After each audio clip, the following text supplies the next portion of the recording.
Hi, everyone. Before I begin, I would like to recognize the youngest attendee here, Isabella Renzi. Did she step out? She's my grandfather's oldest great-grandchild, so at the center back here.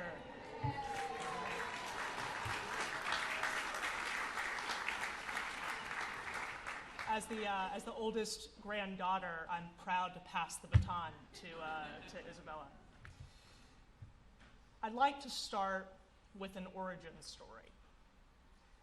You all are here because you knew Bob Graham.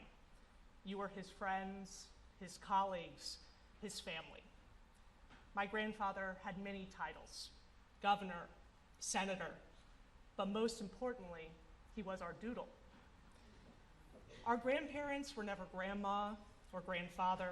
They were always Deedle and Doodle. My beautiful grandmother is Adele Graham. The story goes that I was attempting to repeat Adele, and the best I could come up with was Deedle. So our grandmother has always been Deedle, and then naturally, the only name that goes with Deedle was Doodle.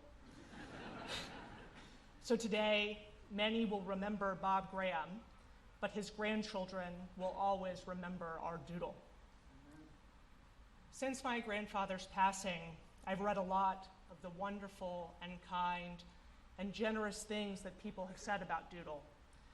It has been overwhelming and at times hard to process the immense impact he had on so many in Florida and across the country. In addition to the outpouring of memories, the past few weeks have surfaced an archive of photos, videos, and speeches. The unstated benefit of a public life is that it is recorded for posterity. My favorite thing to read was Doodle's farewell address to the Senate. In December 2004, I was 14 years old. I remember running around the Capitol, laying on the floor of the rotunda, and watching Doodle sign his Senate desk. But today, at 33, I'm glad to be reminded of how my grandfather reflected on his own life and public service. He said, "I was born to a family with good values, an admiration for education, and an interest in politics. Because we are the grandchildren of Bob and Adele Graham, this is our history and legacy as well. We were born to a family with good values and an interest in politics." We all watched my grandfather navigate the world based on those values and that interest. My grandfather listened. He took notes. We waited. Sometimes we waited for a very long time. If there is anything I will take from my time with Doodle, it is the importance of listening to and understanding others. But the enduring personal legacy of my grandfather is in his family and the care and love he and our Doodle showed us. We had the opportunity to celebrate Doodle's life as a family a few weeks ago. My grandmother encouraged each of her grandchildren to share their own memories of our grandfather. The universal theme was how our grandparents celebrated and were present for each of us individually and as a family. Doodle and Deedle attended my 5th grade graduation, my graduation from Leon High School, and my graduation from college.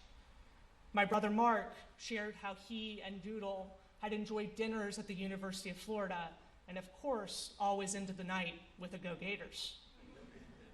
My cousin Melissa remembered how Doodle attended her dance recitals and told stories together about Rhoda the alligator.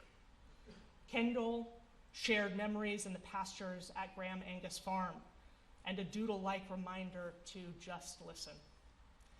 Adele remembered our grandfather showing up to her 3rd grade classroom in Great Falls, Virginia, to simply sit with her friends and classmates.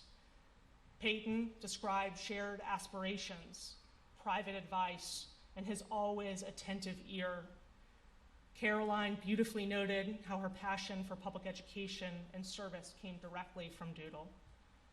My brother Graham reminisced over meals at my grandfather's favorite restaurant, Sonny's Barbecue. And the effort my grandparents took to see and spend time with their grandchildren across the country. Doodle attended countless basketball games here in Miami Lakes as our youngest cousin, Lewis Robert, grew up in this community. And Ansley remembered his being, his presence, and his scrunched nose when he came in for a kiss. But my cousin William perhaps said it all most simply, that Doodle was his best friend, and that if that was all he had done in his life, it would have been enough. Through our family, Deedle and Doodle have given us a lifetime of friendship and support and love. In those same farewell remarks to the Senate, Doodle began by saying that the greatest influence of his life had, of course, been his family. I am sure it is no understatement that for all of us lucky to be his family, and indeed for so many of us gathered here as chosen family, he was our greatest influence. Doodle started each call and note to me and to all of his grandchildren. Sarah, this is your loving grandfather. I am so grateful that he was.